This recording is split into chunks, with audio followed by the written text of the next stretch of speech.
యేసుక్రీస్తు నామంలో మార్నింగ్ మన్నా అనే ఈ కార్యక్రమానికి మిమ్మల్ని ప్రేమతో ఆహ్వానిస్తున్నాం. దేవుడి కృప వలన ఈ మార్నింగ్ మన్నా అనే ఈ కార్యక్రమం కొన్ని వేల మందికి ఆశీర్వాదకరంగా ఉంటుంది. ఈ కార్యక్రమాన్ని అనేకులకు షేర్ చేయండి. ఇంకా మీరు దయచేసి యూట్యూబ్ ఛానల్ సబ్స్క్రైబ్ చేయకపోతే సబ్స్క్రైబ్ చేయాలని చెప్పి ప్రభు పేరిట మనవి చేస్తున్నాను. మీ లైఫ్లో ఎటువంటి సమస్యలుండి, పోరాటం శోధన నుండి వెళ్ళినా ఖచ్చితంగా దేవుడు రాబోతున్న దినాల్లో అసాధారణమైన అద్భుతమైన కార్యాన్ని దేవుడు జరిగించబోతున్నాడు. మీకు గొప్ప విడుదలను, ఆశీర్వాదాన్ని, అద్భుతాన్ని దేవుడు చేయబోతున్నాడు. ఈరోజు నా యొక్క స్టేటస్లో, ఈవెన్ ఫేస్బుక్లో కూడా ఒక చిన్న థాట్స్ నేను పెట్టడం జరిగింది. చాలామందితో దేవుడు మాట్లాడారని తలస్తున్నాను. అది మొదటి రాజుల గ్రంథం 17వ అధ్యాయం 1-6 వచనాల్లో మనం చూస్తే అద్భుతమైన అసాధారణమైన కార్యం ఎలియా జీవితంలో జరిగిన వాటి గురించి మనకు తెలియపరుస్తుంది. మనము ఏమాత్రం మన ఊహకు అందని స్థలం నుండి ప్రభు సహాయం అందించగలుగుతాడని ఏలియా కాకి ద్వారా పోషించిన ఈ అనుభవం మనకు జ్ఞాపకం చేస్తున్నాయి. పరిశుద్ధ గ్రంథంలో కొన్ని తరుణాలు దేవుని యొక్క అసాధారణమైన గుణాన్ని, ఆయన యొక్క మహా గొప్ప శక్తిని మనకు తెలియపరుస్తున్నాయి.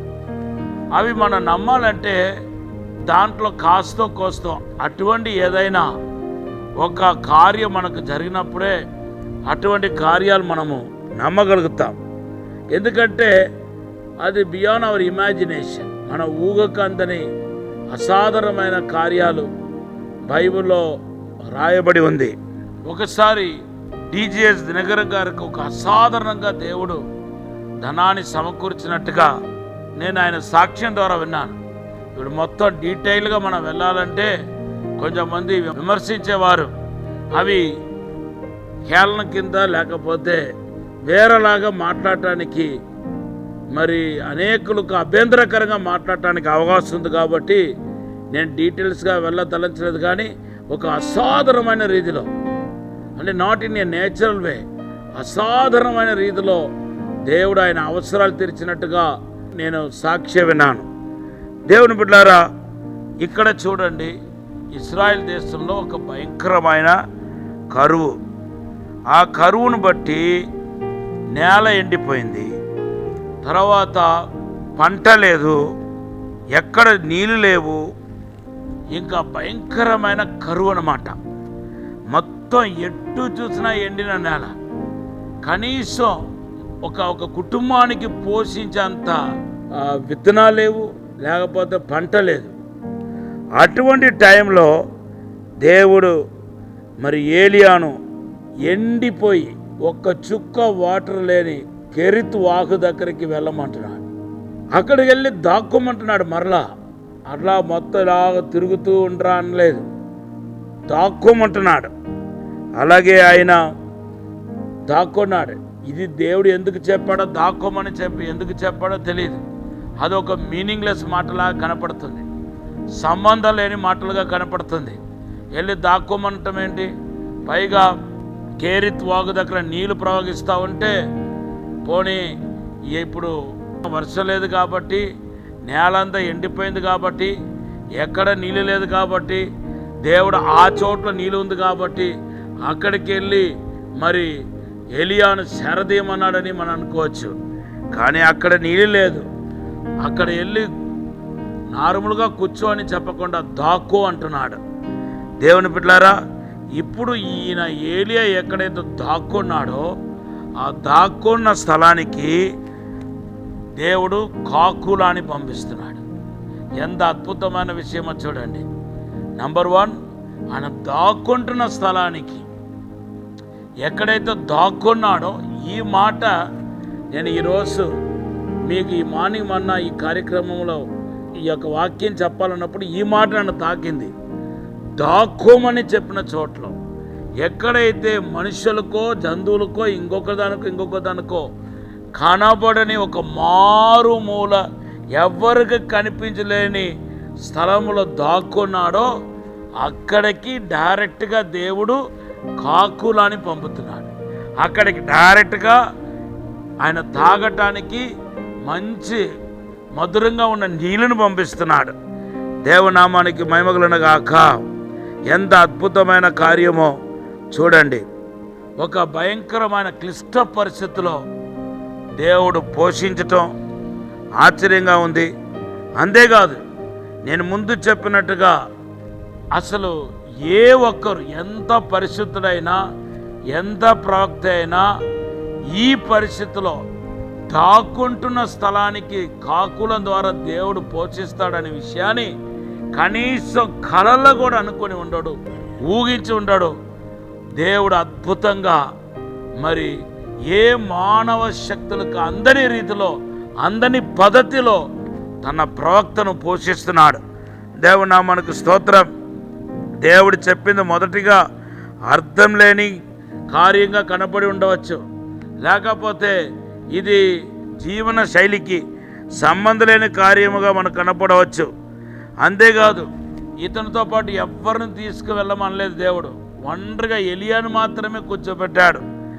ఇవన్నీ చూస్తూ ఉంటే దేవుని బిడ్డలారా మరి ఎంతో ఆశ్చర్యంగా అనిపిస్తుంది. ఈ రాబోతున్న దినాల్లో ఆత్మీయంగా భౌతికంగా పెద్ద కరువు రాబోతుంది. ఈ కరువు దినాలు భయంకరంగా ఉండబోతుంది. దేవుని బిడ్డలారా, ఈ కరువు దినాల్లో ప్రవక్త అభిషేకం కలిగిన వారు, ప్రవక్త ఆత్మ కలిగిన వారు, పరిశుద్ధాత్మ కలిగిన వారు అద్భుతంగా ఇటువంటి అసాధారణంగా పోషించబడతారు, నడిపించబడతారు. ముందుగానే దేవుడు ఈ ప్రవచన వాక్కును మీకు తెలియపరుస్తున్నాడు. దేవుని నామమునకు స్తోత్రం. హల్లెలూయా.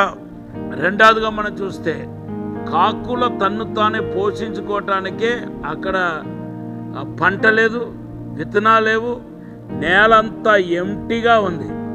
కానీ అక్కడ దేవుడు కాకుల ద్వారా పోషించటం ఎంతో విచిత్రంగా అనిపిస్తుంది. అవును, నేను ఈరోజు ప్రవచనం చెప్తున్నాను.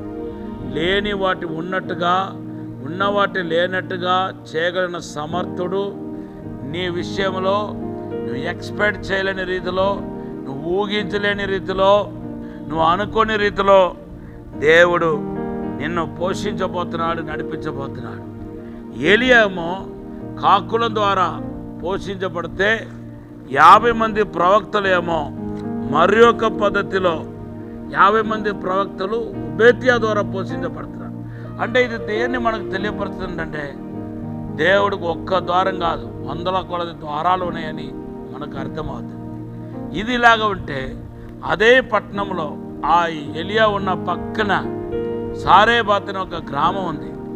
ఆ గ్రామంలో ఉన్న స్త్రీ అయితే ఎలా పోషించబడుతుందంటే ఆల్రెడీ దేవుడు ఆమెను ఆశీర్వదించి, ఆమె చేతి పనులను ఆశీర్వదించి ఇచ్చిన వాటిలో కొంచెం ఉంది, దాని ద్వారా ఆమె పోషించబడుతుంది. సో దేవుడు డిఫరెంట్ వేలో, డిఫరెంట్ పద్ధతిలో మనల్ని పోషించగలుగుతాడు, మన అవసరాలు తీర్చగలుగుతాడు, మన దుఃఖ దినాన్ని నాట్యముగా చేయగలుగుతాడు. ఆయనకి ఎవరు అడ్వైస్ ఇవ్వాల్సిన అవసరం లేదు. నన్ను ఇలా పోషించండి, అలా పోషించండి, నన్ను ఇలా నడిపించండి, అలా నడిపించండి అని ఎవరు ఆయనకు చెప్పక్కర్లేదు. దేవుడు అనంతజ్ఞాని. ఆయన ఎలాగైనా, ఎట్లయినా, ఎప్పుడైనా ఏదో ఒక రూపంలో మీ కుటుంబాన్ని, నిన్ను, నీ పిల్లల్ని అద్భుతంగా నడిపించగలుగుతాడు. కాబట్టి దేవుని యొక్క నడిపింపు పైన ఎటువంటి అనుమానం పడవద్దు. ఏలియా అనుమానం పడలేదండి. వెళ్ళి దాక్కోమన్నాడు. ప్రభా, నేను దాక్కుంటే ఏ మనిషి కనపడను కదా, ఎవరైనా ఒక మనిషి ద్వారా నువ్వు పోషించాలనుకుంటే ఆయనకి నేను కనపడాలి కాదా ప్రభా అని చెప్పి ఆయన అడగలా. పోనీ ఏదో ఒక జంతువుల ద్వారానో లేకపోతే ఏదో ఒక పక్షుల ద్వారా నువ్వు పోషించబోతున్నావు అంటే నేను దానికి కనపడాలి కదా, పక్షులకు కనపడాలి కదా, లేకపోతే ఈ జంతువులకు కనపడాలి కదా అని ఏలియా అడగలేదు.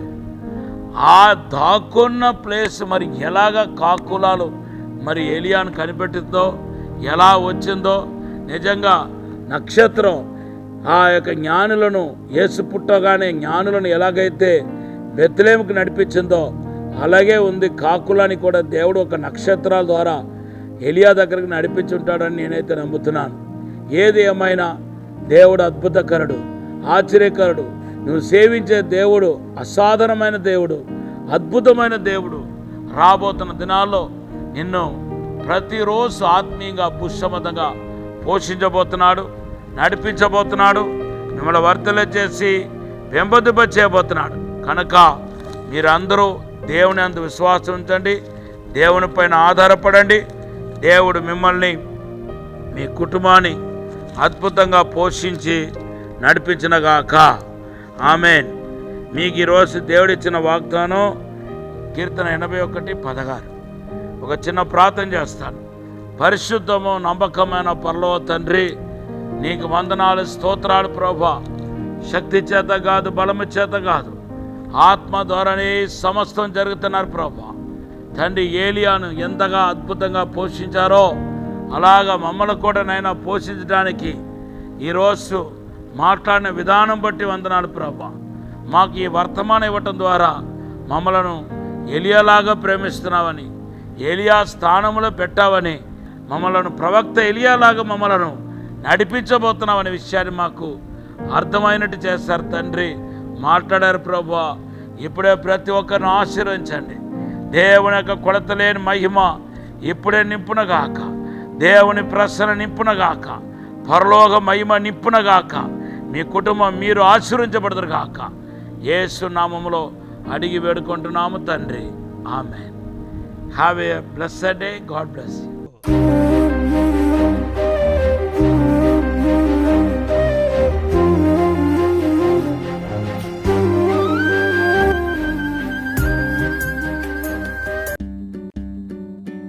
ఇది కుటుంబ ఆశీర్వాద కూడిక.